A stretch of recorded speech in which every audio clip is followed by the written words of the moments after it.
Somebody else who may never walk in Kenya can bet Kenya in the spirit. Did you not read about Abraham? God gave him Canaan. Meanwhile, Canaan is the land of the Hivites. Canaan is the land of the Jebusite. Canaan is the land. There are 10 nations, 10 tribes that own Canaan. But Abraham was in Mesopotamia.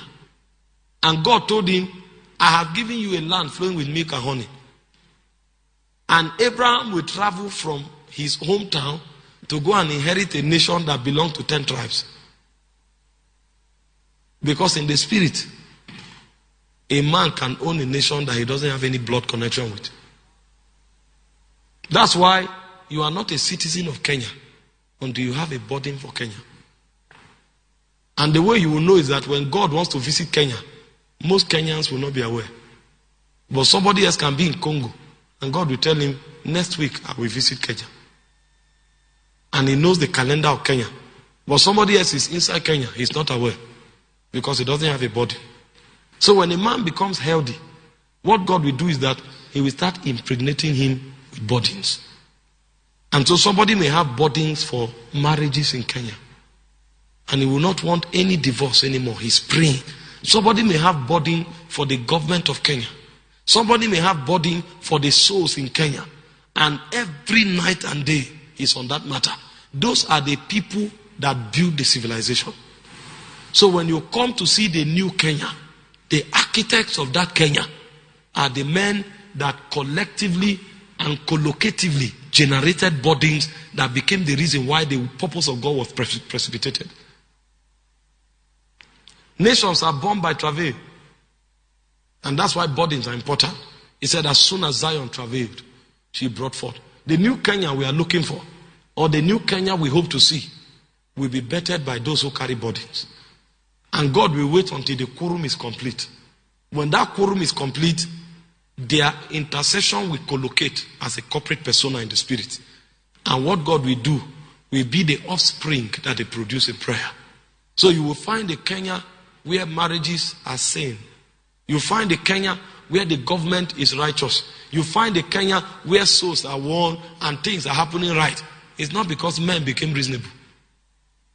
It's because some people insisted in prayer and they shaped that country. So in the spirit, those will be the owners of that country.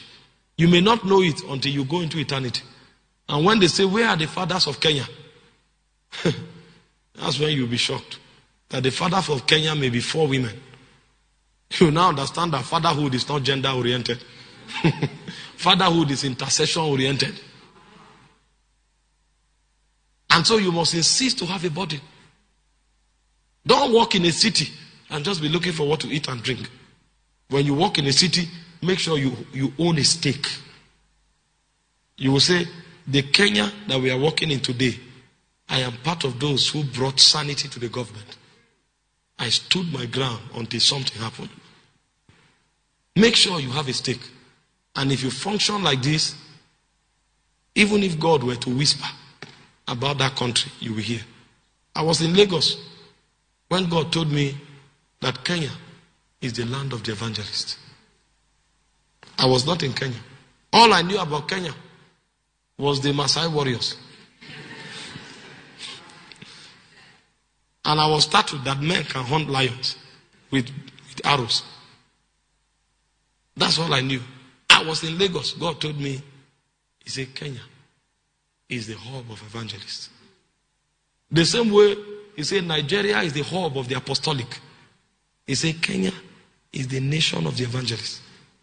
And that means the world, the last phase of the move of God, Kenya has a stake.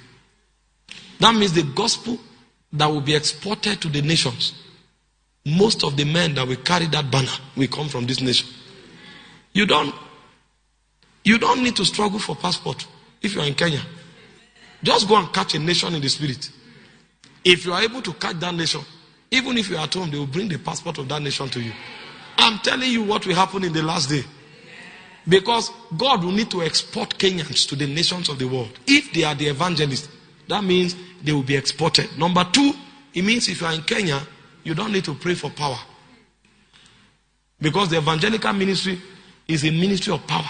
If you can't cast out demons, you can't be an evangelist.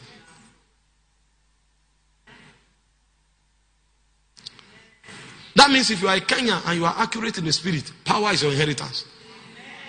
Because if God takes you to a place, you will have to deal with demons. And that means if you are Kenyan, you need to know the gospel. Because if you don't know the gospel, what will you preach? I was in Lagos when God told me this. That in the days to come, the doors of every nation will open to Kenya. Because my evangelists are in Kenya. You will watch what I'm saying. A day will come when any nation you go to, you will find a Kenyan. And he will not just be there sleeping. He will be a voice in the nation. And you are wondering, what's happening? God is exporting evangelists.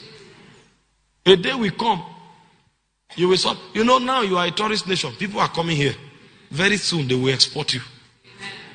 Because you need to take the gospel to the nations of the earth. And if you are taking the gospel, one of the tokens God will give you will be power. You discover that as you start growing in God, demons will know your voice. And anywhere you come to, they will tremble because you came to unlock the door. If you have such an inheritance with God, then you cannot live as an ordinary man. You must make sure you check your hunger for God. Don't let it go down for anything. Don't let family kill it. Don't let your job kill it. Don't let husband or wife kill it. Don't let children kill it. Service your hunger and make sure it's intact. Number 2, make sure you always have time for God. Let nothing steal your time of waiting. And then number 3, ensure that every day there's a burden in your spirit. That burden will become a door. That burden will become a gate of power. That burden will become an access to resources. But you have to tend it until you give birth to it, because every burden has a gestation period. Your own burden may be for 1 year. It may be for 3 years. But service it until it is bettered. And when you are able to carry your burden to the end of the gestation period, then you have become part of the men that God will use.